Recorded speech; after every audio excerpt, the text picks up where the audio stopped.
Elon Musk and the Panama Canal crisis, a modern trade battle in a surprising twist. Elon Musk has turned his attention to the Panama Canal, the vital waterway that has long been at the center of global trade and geopolitical discussions. Once under U.S. control, the canal was handed over to Panama in 1999, but its current state has raised serious concerns. The canal, which remains one of the most crucial trade routes in the world, is facing mounting challenges, including skyrocketing shipping fees that have particularly upset American businesses. Even former President Donald Trump, known for his bold rhetoric, once threatened to seize control of the canal if these fees weren't reduced. But why has Elon Musk recently decided to weigh in on this issue? What exactly is going on with the Panama Canal, and why does it matter? Let's dive deep into this growing controversy and Musk's unique take on the future of the canal.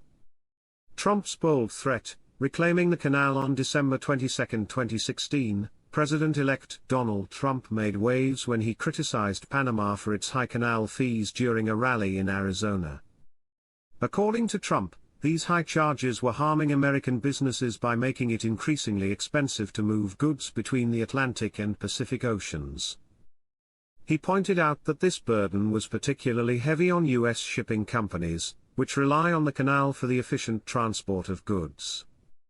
Trump's criticism went even further when he warned that if Panama didn't reduce its fees, the United States might demand control of the canal once again.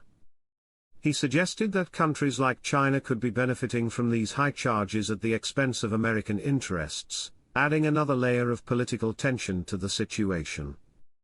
Trump's rhetoric struck a chord with many in the U.S., particularly those who felt that the canal, now under Panama's control, should be more beneficial to American businesses. However, Panama's president at the time, José Raúl Mulino, firmly rejected Trump's claims. He stressed that the canal was Panama's sovereign property, and there would be no negotiations to return it to U.S. control. Mulino defended the tolls, explaining that they were necessary to maintain and improve the canal, ensuring it could handle future demands. Elon Musk's perspective on the Panama Canal crisis. Elon Musk, known for his outspoken opinions and penchant for shaking up established systems, has added his voice to the growing debate over the Panama Canal. While Trump's criticisms focused on the financial burden that rising fees place on American shipping companies, Musk's perspective digs deeper into the root causes of the problem. Musk has stated that the high fees are not just a matter of Panama's greed but stem from more profound challenges, such as water shortages, security concerns, and rising political tensions. Musk believes that Panama's reliance on high charges is, in part, due to these underlying issues. Musk's comments introduce a new layer of complexity to the situation, especially since he is known for his involvement in numerous high-profile technological ventures. His focus on the canal's long-term viability and the necessity for modernization brings attention to the infrastructure itself. While some might see this as a business or financial issue, Musk's perspective adds an intriguing technological angle to the conversation. Could the future of the canal be at risk, due to outdated infrastructure, and what should be done to safeguard its crucial role in global trade? A historical look at the Panama Canal. To truly understand the gravity of the Panama Canal's current situation, it's essential to take a step back in history. The idea of a canal connecting the Atlantic and Pacific Oceans dates back to 1513 when Spanish explorer Vasco Núñez de Balboa first crossed the narrow land bridge that separates the two oceans. Balboa believed it was possible to create a waterway that would drastically cut travel time between Europe and Asia, avoiding the perilous southern tip of South America, a region known for storms and treacherous waters. However, the realization of Balboa's dream didn't come easily. For centuries, the idea of a canal faced numerous setbacks due to the region's rugged terrain and the lack of technology to make such a massive project feasible. It wasn't until the late 19th century that serious attempts were made to build a canal through Panama.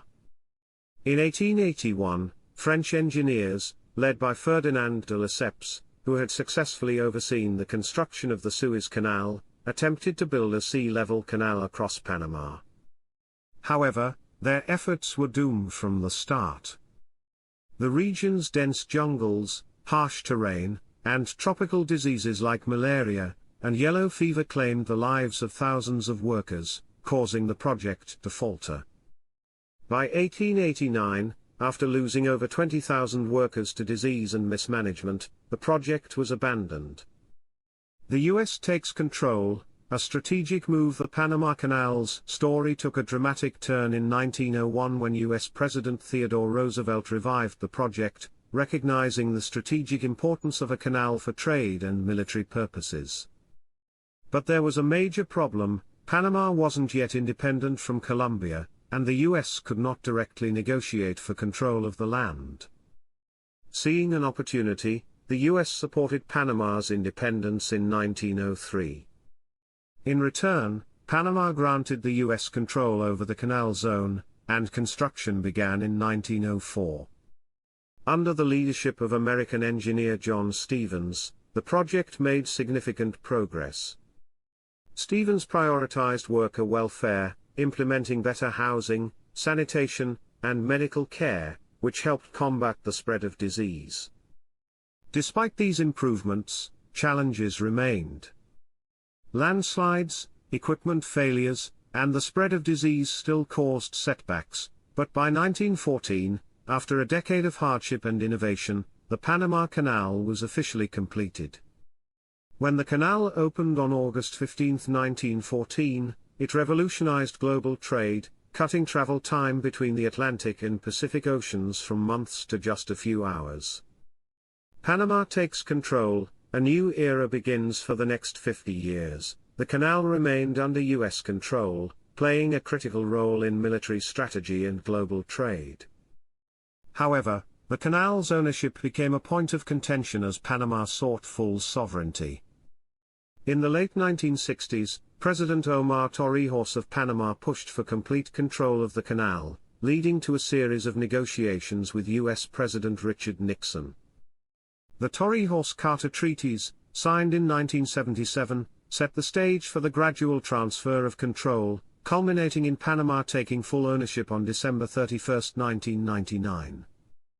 After Panama took control, shipping fees began to rise.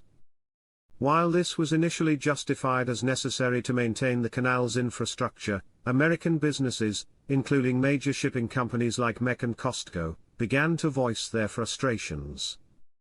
They argued that the rising fees were putting a strain on their operations, and the price hikes seemed to be occurring at an accelerating rate. The rising costs and ongoing disputes as the years went on, the costs continued to climb. By the early 2020s, the fees for ships transiting the canal had increased significantly.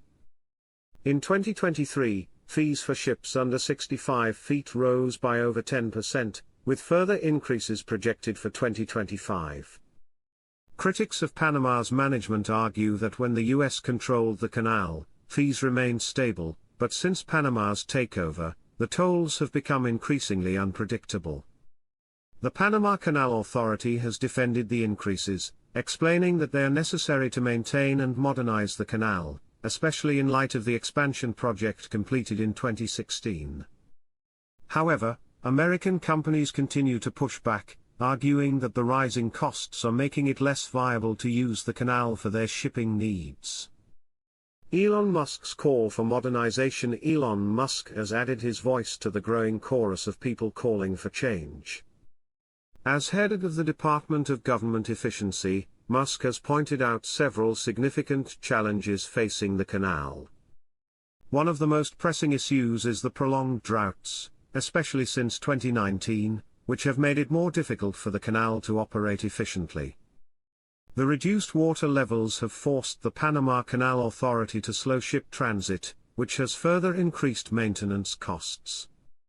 Musk has suggested that the canal's infrastructure, much of which is over a century old, needs to be modernized to ensure its long-term viability. While the canal has undergone upgrades since 2016, Musk believes that without significant investments and long-term solutions, the situation will only worsen. However, he also pointed out that the cost of such modernization could be astronomical, and raising fees to cover these costs could drive shipping traffic away from the canal entirely. Musk's comments have brought attention to the fragility of this critical trade route, and he has called for a more sustainable approach to solving these issues. Trump's bold moves: is he serious about reclaiming control? As for Trump, his bold statements about potentially renegotiating the terms of the canal's ownership have stirred up political tension once again. While nothing is confirmed, Trump's rhetoric suggests that he might seek to renegotiate Panama's control, potentially pushing for the US to regain some influence over this crucial waterway. His supporters believe that Trump's approach could level the playing field for American businesses, while critics argue that such a move could be damaging to international relations. As we wait to see how this situation unfolds, one thing is clear: the Panama Canal is far from just a passive trade route. It's become a symbol of power, control, and the future of global commerce. So, what do you think? Could Trump's bold rhetoric lead to a drastic shift in the canal's management, or is this simply another political stunt? Share your thoughts in the comments below.